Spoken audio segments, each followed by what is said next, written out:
Boa noite, irmãos, graça e paz, no nome do nosso Senhor Jesus. Vamos orar, irmãos, mais uma vez, vamos encomendar as nossas vidas ao Senhor, de que Ele possa, na sua infinita graça e misericórdia, nos ajudar mais uma vez, que Ele possa, pela sua palavra, operar no nosso coração. Senhor, obrigado por mais uma vez nos reunir como teu povo. Ó Senhor, como nós somos carentes de ouvir a tua voz. Senhor, nós queremos nessa noite termos a certeza de que ouvimos o Senhor. E mais que isso, que a nossa vida seja, ó Deus, tocada pela tua palavra. Não faz sentido ouvir a tua voz e permanecer como estamos, Senhor. Não faz sentido receber do Senhor e isso não voltar a ti em adoração, em obediência, em serviço. Por isso opera na nossa vontade. Senhor, tu opera tanto o nosso querer quanto o efetuar. Faz segundo a tua boa obra, Senhor. Tua palavra nos diz que não é por violência, não é por força, mas é pelo teu Espírito. E o Senhor nos deu do seu Espírito, e nós cremos nisso, Senhor. Por isso continua trabalhando, continua falando em nós, Senhor, por favor. Nós te pedimos, queremos guardar a tua palavra no nosso coração nesse tempo. Ó Deus, vem nos ajudar a guardar o teu ensinamento nesse tempo, Senhor. Senhor, vem conquistar as nossas mentes nesse tempo. Queremos pensar nas coisas que são do alto, Senhor.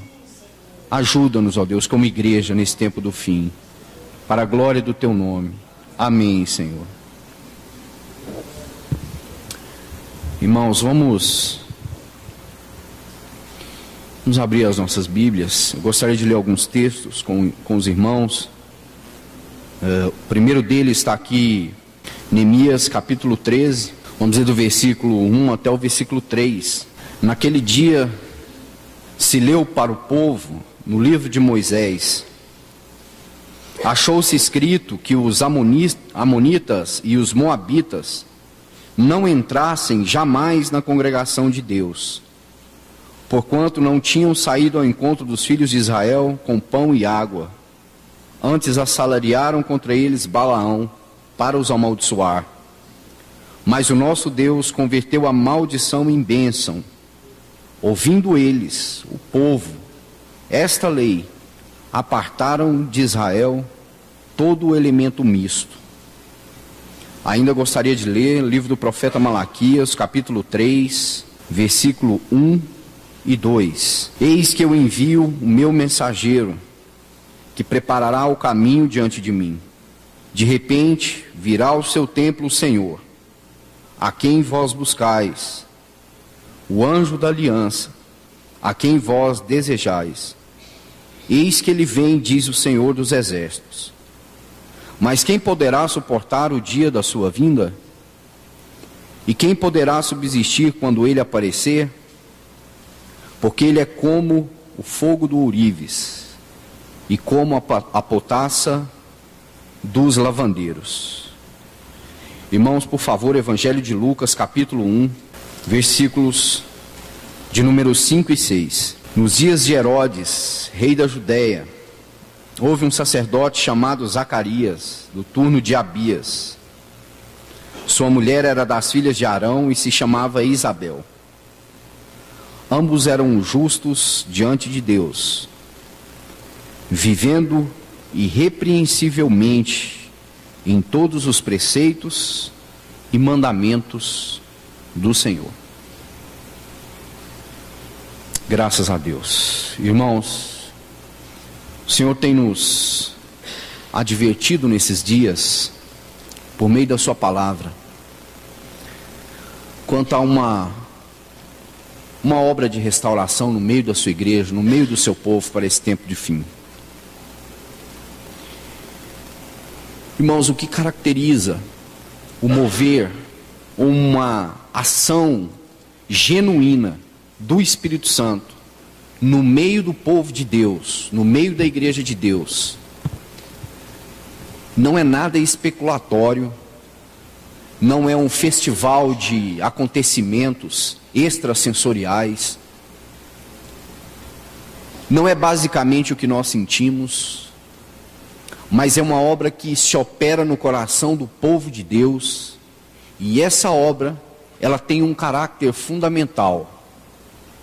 Ela tem uma distinção, ela tem um sopro especial, que é quando Deus chama o seu povo, é quando Deus chama aqueles que Ele tem, mesmo num tempo de profunda crise, quando Deus chama o seu remanescente de volta para a sua palavra, de volta para a lei de Deus. Nenhum movimento de restauração na vida da igreja ao longo da história começou de maneira diferente. De forma que nós lemos todos os movimentos revestidos de uma genuína ou de um genuíno mover do Espírito Santo, quando essa determinada assembleia, quando esse determinado grupo de irmãos decidiram, pelo Espírito de Deus, voltarem-se completamente para a palavra de Deus. E isso, irmãos, acontece especificamente em tempos de crise, em tempos de degradação espiritual, em tempos de frieza espiritual, em tempos de confusão espiritual. Deus tem um povo que se volta para Ele nesse tempo. Deus tem um povo que faz uma leitura do caráter de Deus, de si próprio e da lei de Deus, e se arrepende e volta para Deus. E Deus então tem um caminho pelo qual Ele pode então trabalhar e continuar levando o seu plano a cabo. O primeiro texto que nós lemos, de Neemias, que é como se diz a chave ou a porta de entrada para o que o profeta Malaquias vai profetizar no seu livro. No capítulo 13, nós vemos que Neemias, ele promove um grande movimento de restauração no meio do povo de Deus. Se você ler esse capítulo especialmente, vai dizer que o povo de Israel estava tão descaracterizado daquilo que era o propósito de Deus para aquele povo, que eles se casaram com mulheres estrangeiras, ao ponto dos seus filhos abandonarem até o seu idioma materno. Eles não eram reconhecidos mais nem pelo seu falar. Mas por que eles não eram reconhecidos então pelo seu falar? Por causa da mistura. Essa mistura com povos estranhos gerou filhos estranhos à lei de Deus, filhos que não ouviam a Deus, e porque não ouviam a Deus, o seu falar não era mais característico, não era aquele falar segundo o coração de Deus, não era aquele falar de um povo que conhecia o Deus da aliança. Então Neemias diz que, ouvindo eles, ou seja, que Neemias se dispôs a ler o livro de Moisés. O texto diz que eles, ouvindo isso, ouvindo esta lei, apartaram de Israel todo elemento misto, ou tudo aquilo que trazia mistura para dentro do povo de Deus, para dentro da casa de Deus. Agora, irmãos, a primeira coisa que nós precisamos entender aqui são dois passos. Neemias se dispõe a falar a lei de Deus, e o povo, diz o texto, ouve o falar de Deus por meio do profeta Neemias. Agora nós precisamos atentar, irmãos, porque essa palavra ouvir aqui, ela pode soar para nós como uma palavra muito natural. Quando nós ouvimos alguém, quando nós ouvimos uma pessoa, quando nós ouvimos uma notícia, quando nós ouvimos qualquer outra coisa. Provérbios, capítulo 22, os irmãos, se puderem abrir, Provérbios 22, versículo 17, falando sobre isso. Provérbios 22, 17, diz assim o texto. Vou ler bem rapidamente, irmãos. Inclina o ouvido e ouve as palavras dos sábios, e aplica o coração ao meu conhecimento. Essa palavra diz que o povo ouviu aquilo que Neemias estava dizendo. E segundo a palavra de Deus, ouvir segundo Deus significa aplicar o coração. Significa ouvir e agarrar, aplicando o coração para adquirir o conhecimento do Senhor. Quando o povo se misturou com aquele povo gentil e o seu falar ficou descaracterizado, é porque eles não estavam mais ouvindo a Deus. Os pedagogos aí podem nos ajudar. A nossa fala é diretamente influenciada por aquilo que nós ouvimos. Aonde os nossos ouvidos estão colocados, isso traz uma influência direta sobre o nosso vocabulário, sobre a maneira como nós falamos, ou como nós fazemos o uso das palavras. Então Neemias está dizendo que o povo não só ouviu, mas o povo ouviu e aplicou o seu coração. Irmãos, quando nós estamos ouvindo a palavra de Deus, e aqui nós podemos testemunhar, que nesses últimos dias o Senhor tem nos falado de maneira especial, não porque nós somos especiais, mas porque nós somos carentes demais do Senhor, como era com João, como era com Pedro e como era com Tiago, e o Senhor os trazia para perto, não porque eles eram melhores que os outros, mas porque eles eram mais necessitados, porque eles iam passar por situações difíceis, por provas difíceis. O Senhor tem nos trazido para perto dele nesses dias, nos falado a sua palavra, porque Ele sabe da nossa fraqueza, Ele sabe que nós somos pó, Ele sabe que os dias que nós temos que enfrentar, ainda antes da sua volta, serão dias difíceis que nós vamos ter que passar. Situações difíceis que teremos que enfrentar. Mas o Senhor pede que nós, ao ouvirmos a sua voz, e assim temos dado testemunho, que nós venhamos aplicar o nosso coração. Irmãos, ouvir a palavra de Deus requer um coração aplicado, voltado para ela. Sabe qual que é o grande problema que nós temos hoje no meio da vida da igreja? Porque nós somos dependentes da via de segunda mão. A palavra que nós recebemos não produz fruto porque não é misturada com fé, e nós não somos responsáveis diante do Senhor com aquilo que Ele nos dá. Nós não somos responsáveis, não aplicamos o nosso coração, não pensamos sobre isso, não nos posicionamos contra a palavra de Deus, sequer aguardamos, e quando nós não nos aplicamos a ela, e a palavra passa de nós, aquilo pode ter certeza, tanto a mim quanto a você, voltará para nós um dia, como um laço. Aquilo que nós negligenciamos será como um laço para o nosso pé, e nos agarrará, quando menos nós esperarmos. Então, irmãos, quando nós estamos ouvindo a Deus, é necessário que nós venhamos aplicar o nosso coração. E quando Deus fala, e o nosso coração se aplica à voz de Deus, isso tem um propósito. Qual é o propósito? Tirar do meio do povo de Deus toda mistura, todo elemento que é diferente, todo fermento que leva da massa, toda trevas que tenta se misturar com a luz, toda impureza, tudo aquilo que não agrada a Deus. Então nós ouvimos a Deus aplicando o nosso coração para que as trevas sejam então dissipadas, para que discernimento venha sobre o nosso espírito e nós possamos diferenciar aquilo que é de Deus e aquilo que parece ser de Deus, aquilo que é apenas motivação da carne e aquilo que é do Espírito.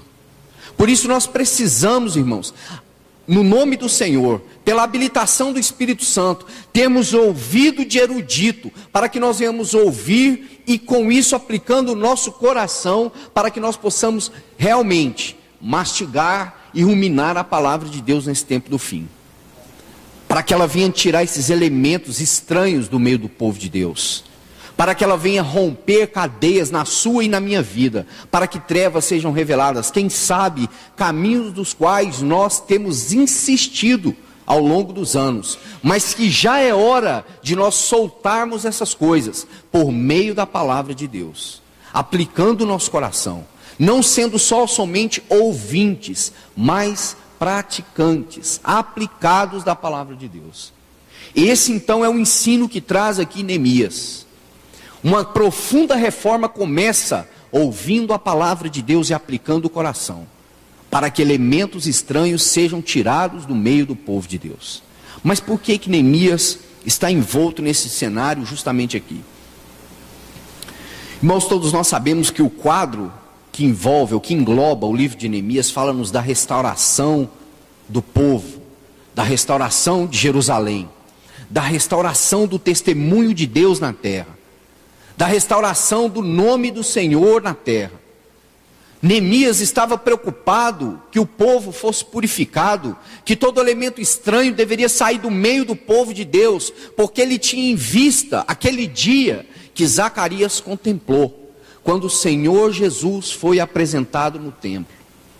De certa forma, a geração de Neemias entendeu que por causa do advento do Messias, eles precisavam se posicionar, porque o Senhor estava vindo, o Messias, o prometido, aquele que estava escrito dele na lei, nos salmos, nos profetas. Eles entenderam que todo o cenário em volta deles e nos seus corações apontavam para aquele momento. Então Neemias se dispõe, junto com todo aquele povo, a ler a palavra de Deus, a ouvir a palavra de Deus com o coração, para que eles fossem então purificados de toda imundícia, porque o Senhor estava vindo, o testemunho de Deus na terra estava sendo reestabelecido. Esse é o quadro no cenário da restauração de Deus por meio dos profetas, Ageu, Zacarias, Malaquias, Neemias, o livro de Esther, todos esses livros que compõem então o tempo da restauração.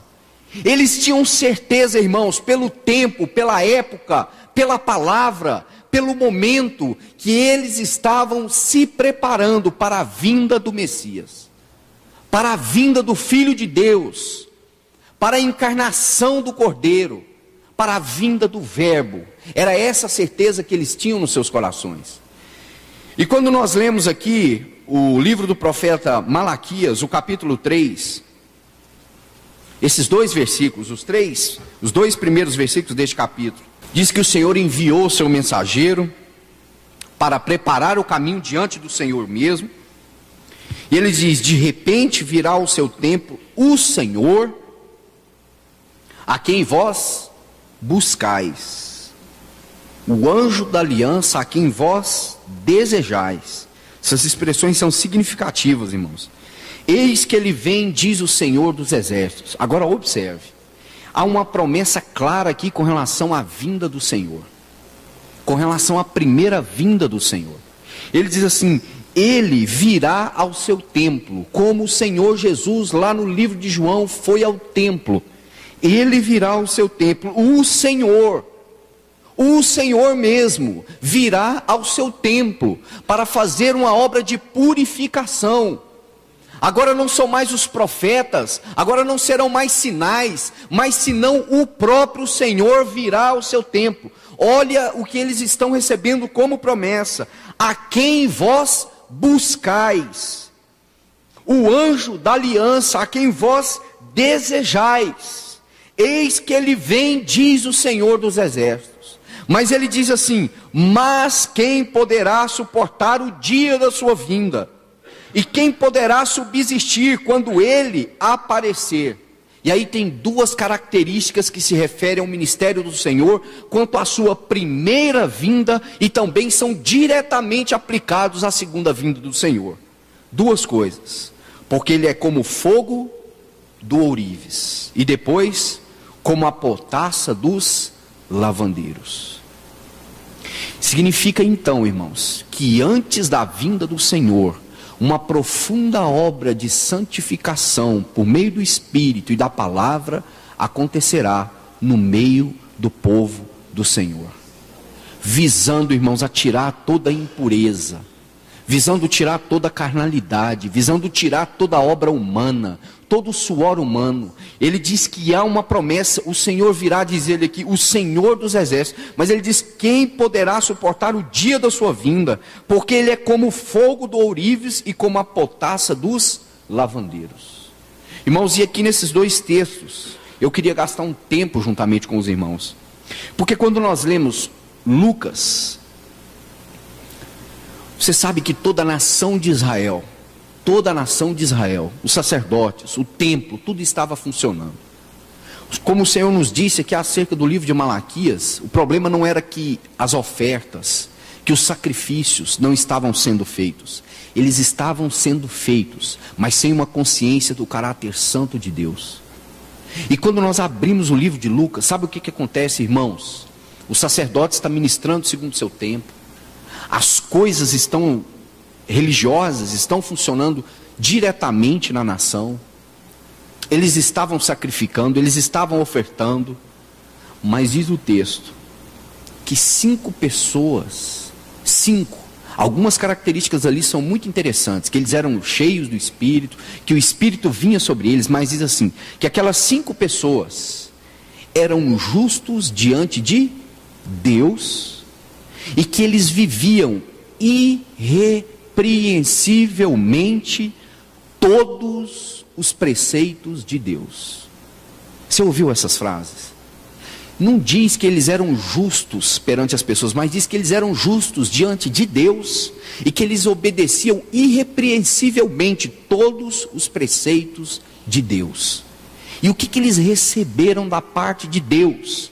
Por viver de maneira irrepreensível, por guardar a palavra de Deus, por não terem se misturado com a religião daquele mundo, por não terem se misturado com as coisas daquele mundo. Eles receberam o cumprimento da promessa. Ô Messias, aqueles 5 irmãos, não aquela nação, não aquela religião, não o judaísmo, não a religião, mas diz que aqueles 5 que viviam justamente diante de Deus e que guardavam os preceitos de Deus. Irmãos, nós precisamos checar diante do Senhor qual é a opinião que o Senhor tem da maneira que nós estamos vivendo. Se nós estamos vivendo de modo agradável a Deus, vivendo para o seu inteiro agrado, aonde Ele se satisfaz com o nosso viver, que não é nosso, senão viver de Cristo em nós, guardando os seus preceitos, para que nós venhamos receber o cumprimento da promessa, a vinda do nosso Senhor. Irmãos, não é o que as pessoas dizem que nós fazemos. Olha, você conhece aquele sujeito, aquele é um bom sujeito. Ele é até cristão, mas é a opinião que o Senhor tem de nós, irmãos.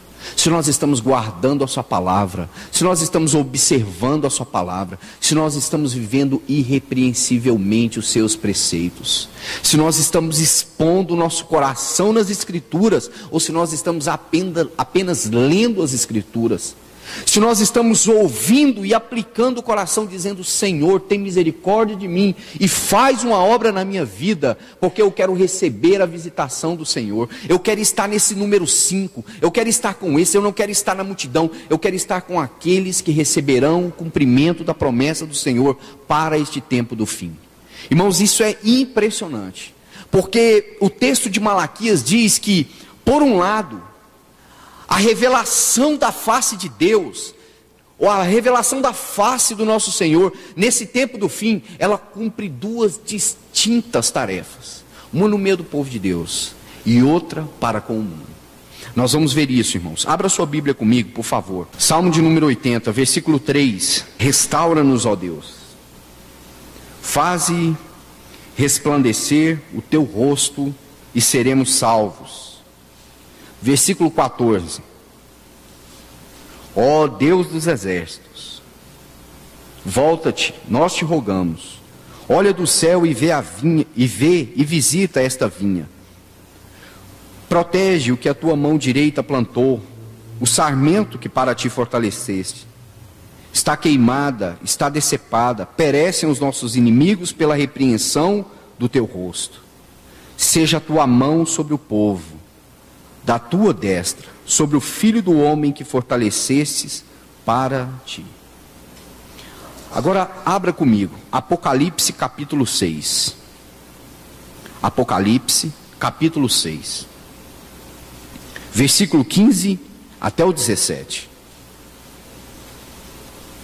Apocalipse capítulo 6, versos de número 15 a 17, diz assim: os reis da terra, os grandes, os comandantes, os ricos, os poderosos, e todo escravo e todo livre se esconderam nas cavernas e nos penhascos dos montes.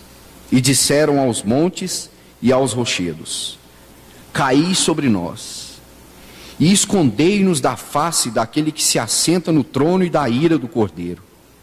Porque chegou o grande dia da ira deles, e quem poderá suster-se?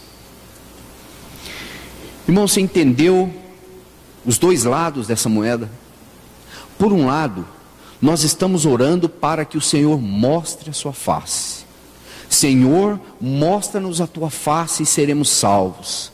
Senhor, visita a vinha, visita aquilo que a tua mão direita plantastes. Revela-nos a tua face e seremos salvos, e os nossos inimigos serão julgados. Irmãos, essa tem sido a oração desse remanescente do Senhor no tempo do fim. Senhor, mostra-nos a tua face.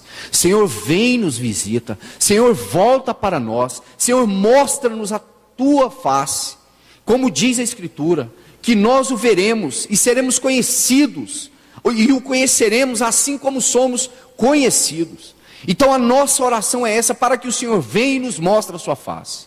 Irmãos, mas quando o Senhor mostrar a sua face, segundo o texto que lemos de Apocalipse, os ricos, os poderosos, os nobres dessa terra, vão se esconder nas cavernas, vão pedir aos montes que se caiam sobre eles, porque eles não suportarão o dia da vinda do Senhor.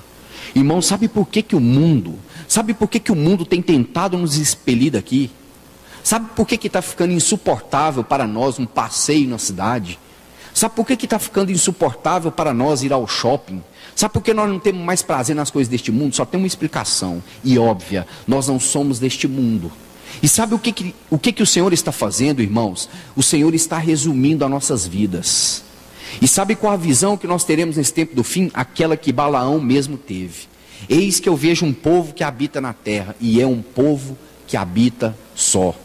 Irmãos, eu creio que por fim restará nós e uns aos outros, mais ninguém, porque esse mundo está ficando insuportável. O Senhor diz assim: eles estão no mundo, mas o mundo me odiou e o mundo também os odiará. João capítulo 17. E aquilo que nós oramos, irmãos, que é salvação para nós, que é Deus mostrando a sua face a nós nesse tempo do fim, é juízo para o mundo. Então o mundo não nos ama mesmo, porque quando aquilo pelo qual nós oramos e desejamos se manifestar, o mundo será condenado, o mundo será julgado. E aquilo que para nós será alegria, gozo, salvação, completação, será para o mundo um grande laço. E aí o profeta Malaquias então está aqui prefigurado em Apocalipse, dizendo: quem vai poder ficar de pé naquele dia? Só aqueles que oram pedindo: Senhor, vem e nos mostra a tua face, e salva-nos para ti mesmo, visita aquilo que a tua mão direita plantou. A nossa situação é de desprezo, nós não temos encontrado lugar seguro neste mundo, mas revela a tua face, e nós então seremos salvos, e esse mundo será julgado pela revelação da face do nosso Senhor. Irmãos, mas nós precisamos ter cuidado, porque quando nós entramos naquilo que o Espírito está fazendo, nós precisamos, irmãos, entender o ministério do Espírito na vida da igreja e na vida dos membros do corpo de Cristo. Porque, irmãos, a revelação da face de Deus se dará no momento pessoal, Ele mesmo virá. Mas a Escritura diz que nós, nesse tempo, somos chamados para refletirmos o caráter santo do nosso Deus, de maneira para que nós possamos apressar a vinda do nosso Senhor. 2 Coríntios capítulo 3, guarde esse versículo, nós vamos precisar dele agorinha. Versículo 7 até o versículo 13. E se o ministério da morte, gravado com letras em pedras, se revestiu de glória, guarde essa expressão, glória, a ponto de os filhos de Israel não poderem fitar a face de Moisés, por causa da glória do seu rosto, ainda que desvanecente, como não será de maior glória o ministério do Espírito? Porque se o ministério da condenação foi glória, em muito maior proporção será glorioso o ministério da justiça. Guarde esse texto. Nós vamos voltar aqui. Agora venha comigo aqui em 1 de Pedro, capítulo 4. Fique com a sua mão nesse texto de Coríntios e nós vamos voltar para aí. 1 Pedro capítulo 4, versículo 12, diz assim: amados, não estranheis o fogo ardente que surge no meio de vós, destinados a provar-vos, como se alguma coisa extraordinária vos estivesse acontecendo. Pelo contrário, alegrai-vos na medida em que sois coparticipantes dos sofrimentos de Cristo, para que também, na revelação de sua glória, vos alegreis, exultando. Se pelo nome de Cristo sois injuriados, bem-aventurados sois, porque sobre vós repousa o Espírito da glória e de Deus. Irmão, você escutou essa expressão que Pedro usa? Ela é interessante. O Espírito da glória e de Deus. Há um texto aqui, não se esqueça daquele de 2 Coríntios. Leia comigo Atos capítulo 7. Eu não anotei, mas me lembrei aqui e eu gostaria de que os irmãos depois pudessem meditar sobre esse texto. Atos 7, 55. Vamos ler o 54 para termos um panorama. Logo após o discurso de Estevão, diz assim: ouvindo eles isto, enfureciam-se no seu coração e rilhavam os dentes contra ele. Mas Estevão, cheio do Espírito Santo, fitou os olhos no céu e viu a glória de Deus e Jesus, que estava à sua direita. Ó irmãos, vamos voltar então para esse texto de 2 Coríntios para que nós vamos entender isso. Versículo aí em 2 Coríntios capítulo 3, versículo 12. Tendo, pois, tal esperança, servimos-nos de muita ousadia no falar. E não somos como Moisés, que punha véu sobre a face, para que os filhos de Israel não atentassem na terminação do que se desvanecia.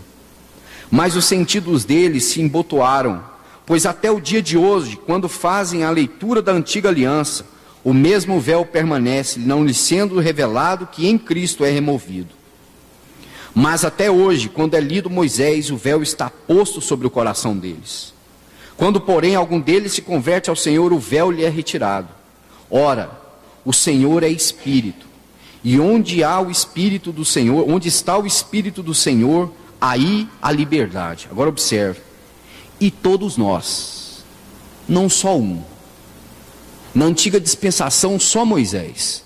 Mas agora Paulo está dizendo assim: e todos nós, não com o rosto coberto, porque agora não é mais passageiro, agora é permanente. Ele diz assim: e todos nós, com o rosto desvendado, contemplando como por espelho a glória do Senhor, somos transformados de glória em glória na sua própria imagem, como pelo Espírito do Senhor.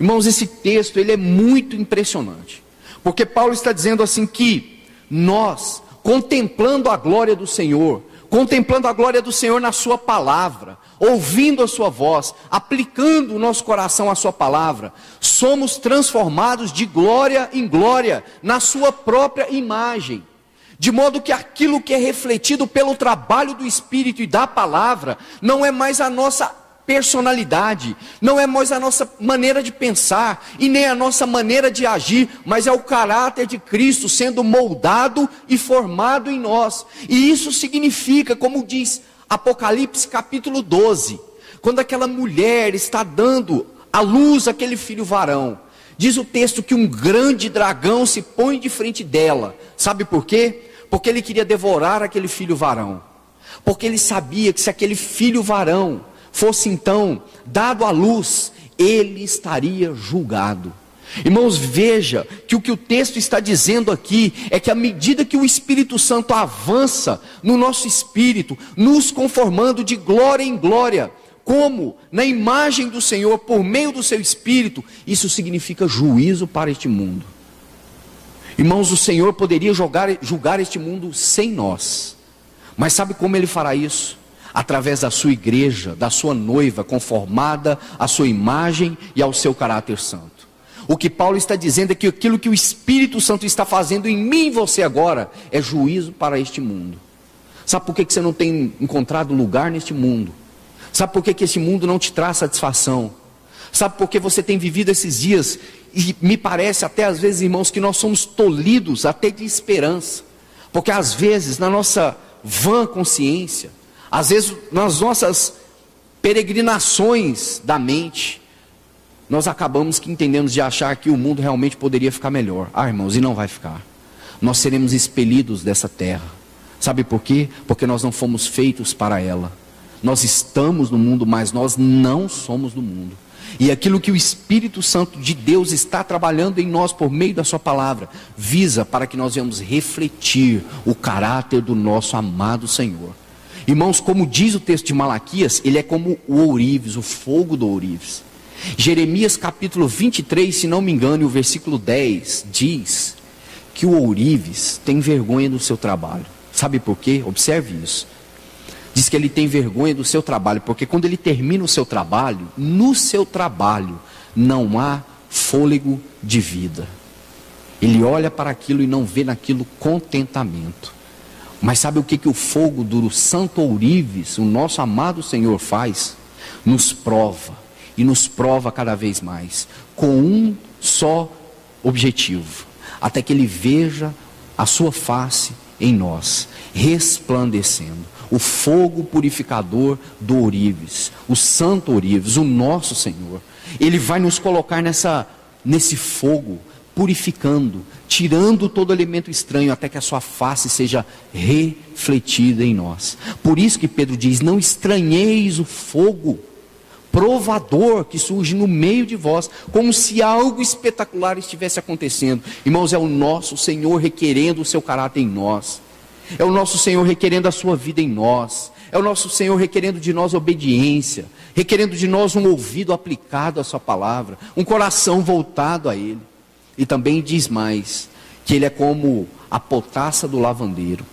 Há um texto muito interessante quanto a isso, no Evangelho de Marcos, no capítulo 9, versículo 3, se lembra?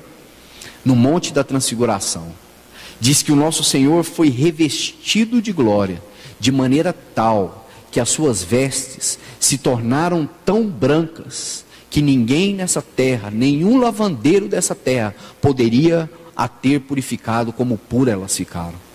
Irmão, se entende aquilo que o Senhor está fazendo em nós nesse tempo, nos purificando como ninguém pode purificar, tirando de nós coisas que ninguém pode tirar, requerendo coisas em nós que ninguém poderia requerer, nos salvando de nós e desse mundo, irmãos, tratando situações da nossa vida, requerendo de nós aplicação, coragem, requerendo de nós obediência para que nós venhamos o servir de maneira adequada, para que nós possamos o receber, porque Ele está às portas, irmãos. Não há outro sentido pelo qual o Senhor tem nos falado a sua palavra nesse tempo, senão para que nós sejamos habilitados para o tempo da sua volta. E aí aqui o texto diz, como nós lemos, o texto de 2 Coríntios, que agora o Espírito do Senhor está trabalhando em nós, e no espelho, como por espelho nós estamos contemplando a face do nosso Senhor, e que nós temos sido transformados de glória em glória. Irmão, sabe um outro texto também que Paulo escreve aqui em 2 Coríntios capítulo 5, versículo 16, ele diz assim, que agora nós não conhecemos ninguém mais segundo a carne. Oh, irmãos, que texto impressionante, porque agora todos nós somos chamados à conformidade do caráter do nosso Senhor, para que nós venhamos experimentar na nossa vida prática, como indivíduo e como coletivo, as glórias do nosso amado Senhor. Ah, irmãos, e agora nós não conhecemos mais ninguém segundo a carne, senão segundo o próprio Senhor. Agora você não é mais quem você era, agora você é uma nova criatura. Irmãos, quando você abre a epístola de Paulo aos Romanos, capítulo 8, olha o versículo 23, aliás, o 22 do capítulo 9, já voltamos aí no 8, no capítulo 8, Romanos 9, 22 e 23, olha o que ele diz. Que diremos, pois?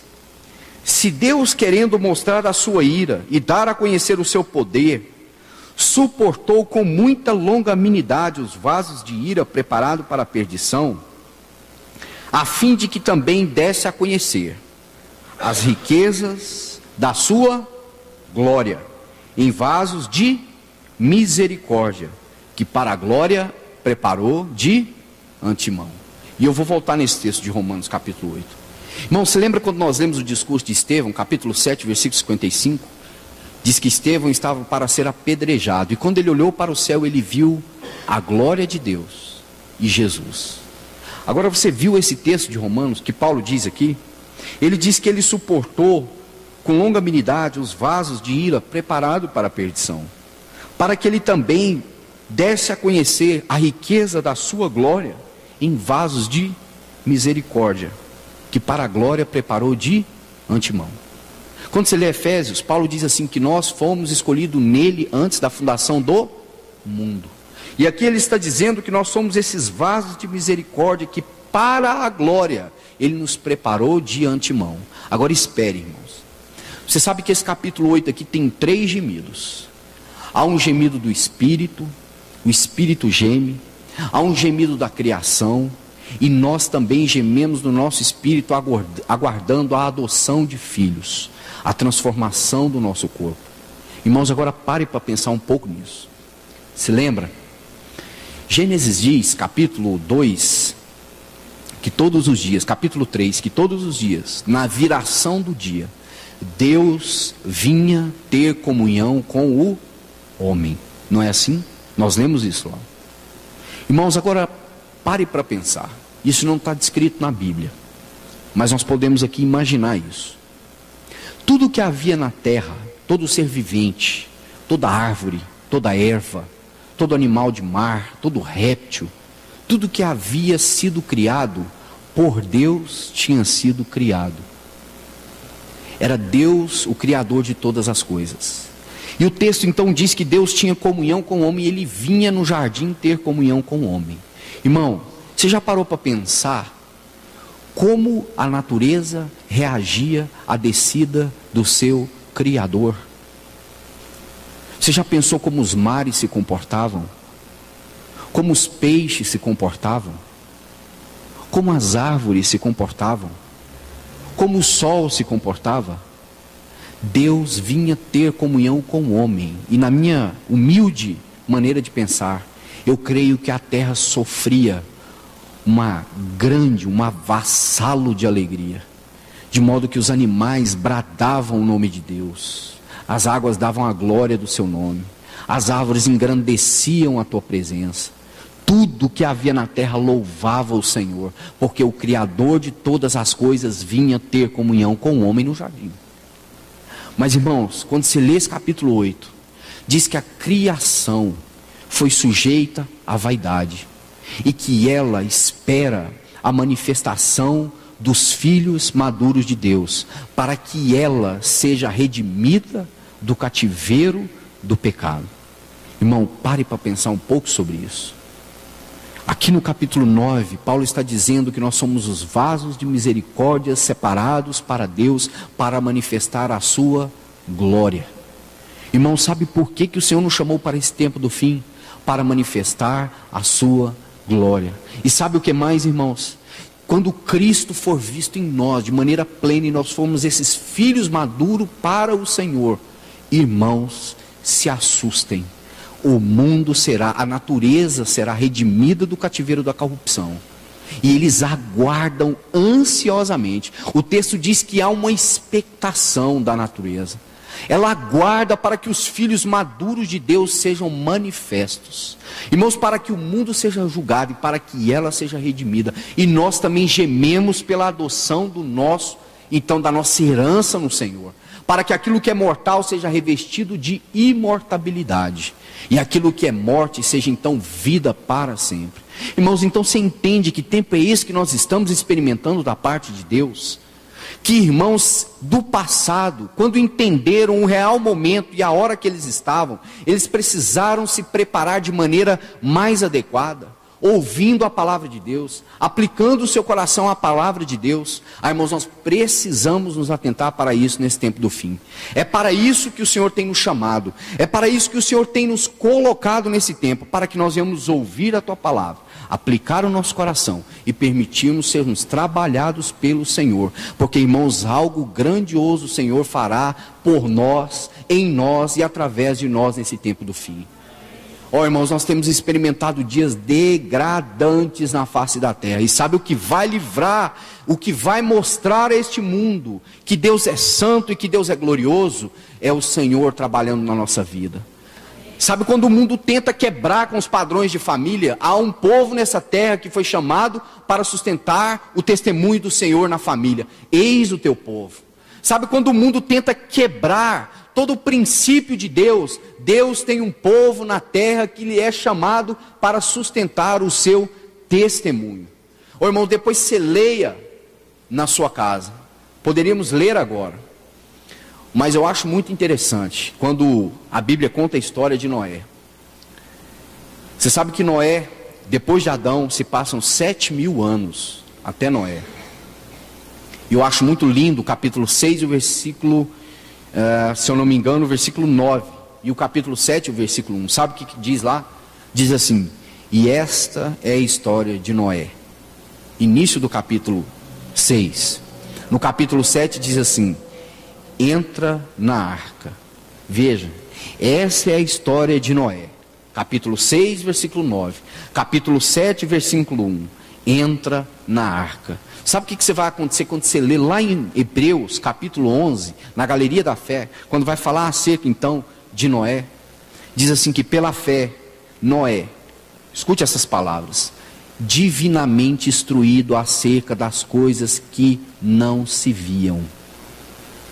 Ô irmão, você está instruído de muita coisa que nós não estamos vendo ainda, que nós ainda não vimos, mas nós esperamos. E se nós esperamos, é porque é esperança no nosso coração. Então Noé divinamente instruindo acerca de coisas que se não viam, mas que ele esperava. E diz mais o texto: sendo temente a Deus, aparelhou para si uma arca, pela qual salvou a sua casa e julgou o mundo. Esse texto me faz lembrar de 2 Coríntios capítulo 2, versículo 15 e 16. Nós somos o bom perfume de Cristo. Cheiro de morte para a morte, cheiro de vida para a vida. Irmãos, o nosso amado Senhor, essa arca que nós temos habitado, é salvação para a nossa casa e juízo para este mundo. Não tem outro meio, irmãos, é por aí que o Senhor vai trabalhar, é por aí que o Senhor vai agir.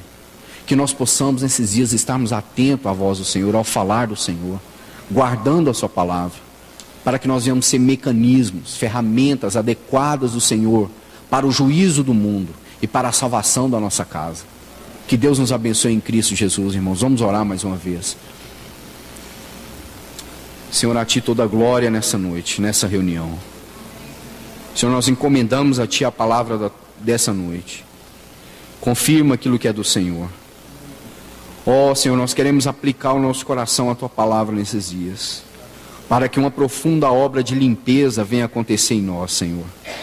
Para que elementos estranhos venham sair do nosso coração, da nossa vida, todo o coração dividido. E o Senhor venha ter nessa terra um povo somente Teu, sem mistura. Ó Senhor, sem casamento estranho.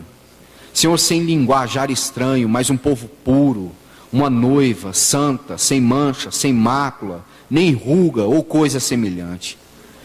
Senhor, por isso nós entregamos a Ti o nosso coração nessa noite e dizemos: Santo Espírito de Deus, não cesse de trabalhar em nós. Vem nos purificar. Vem como o fogo do ourives, vem como a potassa do lavandeiro. Ó Pai, nos lava pela Tua palavra, nos purifica pela Tua palavra, nos regenera pela Tua palavra nesses dias, porque nós queremos esperar o Senhor em santa prontidão. Nós queremos esperar o Senhor como aquelas virgens que estavam prontas, com as suas lamparinas cheias de azeite. Senhor, em nome de Jesus, aprofunda a Tua palavra no nosso coração nesses dias, para que nós venhamos expor o nosso coração, para que nós sejamos julgados pela Tua palavra, e para que nós venhamos ser santificados pela Tua palavra, e sejamos participantes do Senhor. Porque como diz a Tua palavra, sem santidade ninguém verá o Senhor. Por isso, Senhor, continua o Teu trabalhar em nós e através de nós. Ó Deus, rompe os céus nesses dias. Ó Senhor, vem falar incessantemente ao nosso coração. Pai, que a Tua palavra, que a Tua voz seja ouvida como o som de muitas águas nesse tempo. e que nosso ouvido esteja pronto para um grande amém da nossa parte. No nome do teu Filho Jesus. Aleluia, Senhor. Deus abençoe.